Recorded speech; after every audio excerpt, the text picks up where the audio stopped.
Hi friends, Malabar special ഉന്നക്കായ എങ്ങനെ ഉണ്ടാക്കാമെന്ന് നോക്കാം. അതിനായിട്ട് ഞാൻ എടുത്തേക്കുന്നത് 2 നേന്ത്രപ്പഴമാണ്. ഒരുപാട് പഴുത്തു പോകാത്ത പഴമാണ് വേണ്ടത്.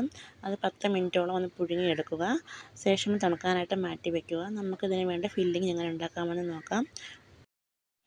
നല്ലതുപോലെ ചൂടായ പാനിലേക്ക് 1 ടീസ്പൂൺ നെയ്യ് ഒഴിക്കുക. അതിലേക്ക് 1 കപ്പ് തേങ്ങയും ഒരു 7-10 അണ്ടിപ്പരിപ്പ് ചെറുതായിട്ട് അരിഞ്ഞതും 1 ടീസ്പൂൺ ഏലക്കാപ്പൊടിയും കൂടെ ചേർത്ത് നല്ലതുപോലെ മിക്സ് ചെയ്യുക. ഇതൊരുപാട് വഴറ്റേണ്ട ആവശ്യം ഒന്നും തന്നെ ഇല്ല. ഈ തേങ്ങയും അണ്ടിപ്പരിപ്പും ഈ നെയ്യും കൂടെ മിക്സ് ആവാൻ വേണ്ടി മാത്രമാണ് അങ്ങനെ ചെയ്യുന്നത്. എന്നിട്ട് തണുക്കാനായിട്ട് മാറ്റി വയ്ക്കുക. തണുത്തതിന് ശേഷം ഒരു 1/4 കപ്പ് പഞ്ചസാരയും കൂടെ ചേർത്ത് മിക്സ് ചെയ്യുക. അല്ലെങ്കിൽ പഞ്ചസാര മെൽറ്റായി പോകും. അതുകൊണ്ടാണ് അങ്ങനെ ചെയ്യുന്നത്. പഴം നല്ലതുപോലെ തണുത്തിട്ടുണ്ട്. ഇതിൻ്റെ തൊലിയൊക്കെ ഞാൻ മാറ്റിയിട്ടുണ്ട്. ഈ കാണുന്ന കുരുവും കൂടി മാറ്റിയതിന് ശേഷം നല്ലതുപോലെ ഇത് ഉടയ്ക്കുക.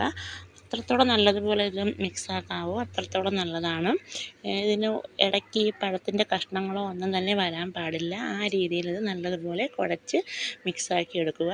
ശേഷം നമ്മൾ കയ്യിൽ കുറച്ച് നെയ്യ് തടവിയതിന് ശേഷം ഇത് ചെറിയ ഉരുളകളാക്കി ഒന്ന് ചെറുതായിട്ടൊന്ന് പരത്തി നമ്മൾ നേരത്തെ തയ്യാറാക്കി വെച്ചിരിക്കുന്ന ഫില്ലിങ് ഇതിലേക്ക് വെച്ച് നല്ലതുപോലെ ഒട്ടിച്ച് ഒരു ഓവൽ ഷേപ്പിൽ ഇതൊന്ന് ഉരുട്ടിയെടുക്കുക. ഇതുപോലെ തന്നെ നമുക്ക് എല്ലാം ചെയ്തെടുക്കാവുന്നതാണ്. അങ്ങനെ ചെയ്തപ്പോൾ എനിക്ക് ഏകദേശം 5 എണ്ണം കിട്ടിയിട്ടുണ്ട്. അത്യാവശ്യം വലിയ രീതിയിലുള്ള ഉന്നക്കായാണ് ഞാൻ എടുത്തേക്കുന്നത്. നമുക്കിതിന് ഫ്രൈ ചെയ്യാം.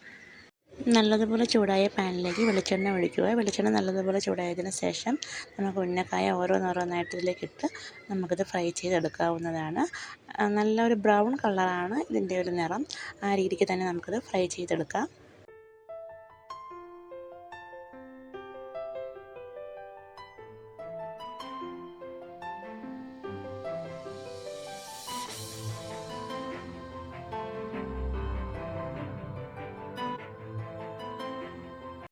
ഉന്നക്കായ ഇവിടെ റെഡി ആയിട്ടുണ്ട്. നല്ല ടേസ്റ്റിയാണ്. എല്ലാവരും ഒന്ന് ട്രൈ ചെയ്ത് നോക്കുക. അഭിപ്രായം പറയുക.